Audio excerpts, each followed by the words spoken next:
Good morning students. Our today's subject is Marathi. तर मुलांनो, आज आपला विषय आहे मराठी आणि आज आपण मराठी विषयामध्ये पाठ क्रमांक 22 आम्ही खरेदी करतो हा पाठ पाहणार आहोत. ठीक आहे.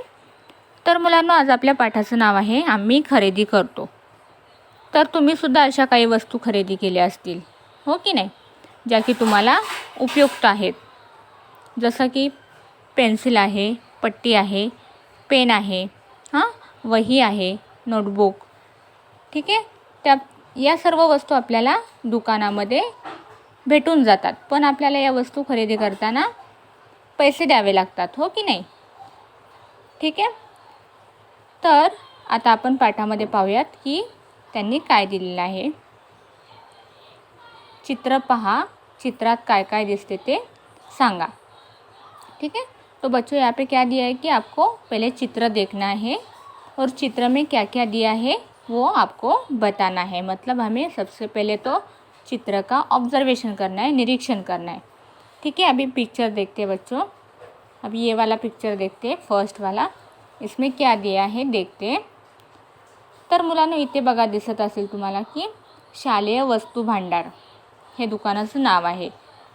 म्हणजेच या दुकानामध्ये सर्व शालेय वस्तू आपल्याला भेटून जातील. आपण इथून खरेदी करू शकतो. जसं की आता या चित्रामध्ये दिसत आहे दफ्तर. दफ्तर म्हणजे काय, तो हम दफ्तर को इंग्लिश में स्कूल बैग बोलते हैं ना. स्कूल बैग सबको पता है. तर आपण त्याला मराठीमध्ये दफ्तर बोलतो.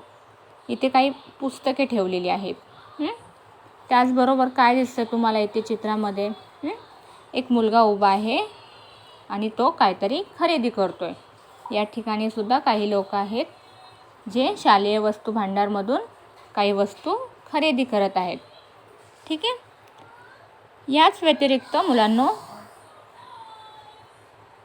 आपल्याला अजून काय मिळतं दुकानामधून, तर पेन्सिल, इरेजर, पट्टी, स्टेपलर, मतलब शॉर्पनर, कंपास पेटी, ये सब चीज़ें हमें यहाँ से मिल सकती है.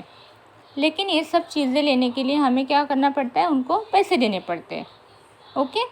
तो बच्चों, अभी आगे देखते हैं. वस्तू पहा, त्यांच्या किमती पहा, वस्तूंची नावे व किमती सांगा. तर मुलांना इथे काय दिलं आहे की शालेय वस्तू भांडारमध्ये काय काय मिळू शकतात वस्तू. तर या वस्तू इथे दिलेल्या आहेत आणि त्यांच्या किमतीसुद्धा दिलेल्या आहेत. तर आता आपण एक एक करून वस्तू पाहूयात. तर सर्वप्रथम इथे पहिल्या चित्रामध्ये दिसत आहे रबर. ठीक है. रबर को हम इंग्लिश में क्या बोलते हैं, इरेजर बोलते हैं. तर त्याची किंमत आहे ₹1. इथे ब्ल्यू कलरच्या बॉक्समध्ये त्याची किंमत, प्रत्येक वस्तूची किंमत दिलेली आहे. म्हणजे आपल्याला रबर खरेदी करण्यासाठी, इरेजर खरेदी करने के लिए हमें कितने रुपीस देना पड़ेगा, ₹1 हमें उनको देना पड़ेगा. ठीक है. अभी दूसरा चित्र देखते. दूसरा आहे पेन्सिल. पेन्सिलची किंमत आहे ₹5. त्यानंतर आहे पेन. पेनची किंमत आहे ₹10. त्यानंतर आहे वही. वहीची किंमत आहे ₹20. ओके. मतलब ₹20 दे के हम ये चीज़, मतलब वस्तु खरीदी कर सकते दुकान से, इस तरह. त्यानंतर आहे रंगपेटी.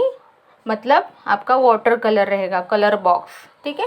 उसको मराठी में बोलते हैं रंगपेटी. त्याची किंमत आहे ₹20. त्यानंतर आहे कंपास पेटी.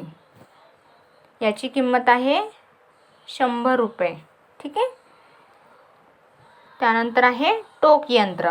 टोक यंत्र मतलब क्या, आपका शॉर्पनर है ना. शार्पनर आप यूज़ करते हो ना, वही. तो इसकी किंमत है ₹5. त्यानंतर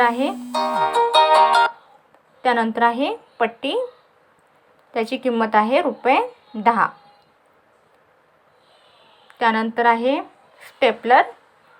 याची किंमत आहे ₹50. त्यानंतर आहे दफ्तर, है ना. दफ्तर मतलब स्कूल बैग में, जैसे मैंने आपको बताया. याची किम्मत आहे 200 रुपये। ठीक है, मतलब ये सब चीज़ें हमें कहाँ से मिल सकती है? शालेय वस्तु भंडार से हमें ये सब स्कूल की चीज़ें मिल सकती है। ठीक है, और यहाँ पे हर एक वस्तु का प्राइस दिया है, मतलब हमें ये चीज़ वस्तु लेनी है तो हमें कितने रुपीज़ उनको देना होगा। ठीक है, अभी आगे देखते बच्चों। खालील नोटा व नाण्यांचे निरीक्षण करा, त्या किती किमतीच्या आहेत ते सांगा। ठीक आहे, तर इथे काही नोटा आणि इथे काही नाणी म्हणजे कॉईन्स दिलेले आहेत। तर आपण पाहूयात। पहिली नोट आहे 2 रुपये, 10 रुपये, 20 रुपये, 50 रुपये, 100 रुपये, 500 रुपये आणि 1000 रुपये। तर या सर्व काय आहेत? नोटा आहेत। आणि आता आपण नाणी पाहूयात, म्हणजे कॉइन पाहूयात। आपण कॉइन देखते। ठीक आहे, 50 पैसे, 1 रुपया, 2 रुपया, 5 रुपये आणि 10 रुपये हे सर्व काय आहेत? नाणी आहेत, म्हणजेच कॉइन्स आहेत, है ना। ठीक आहे मुलांनो, तर मुलांनो आपण या पाठातून काय शिकलो? तर आपण कशा प्रकारे खरेदी करू शकतो आणि या वस्तू खरेदी करण्यासाठी आपल्याला किती पैसे द्यावे लागतील। ठीक आहे, थँक्यू।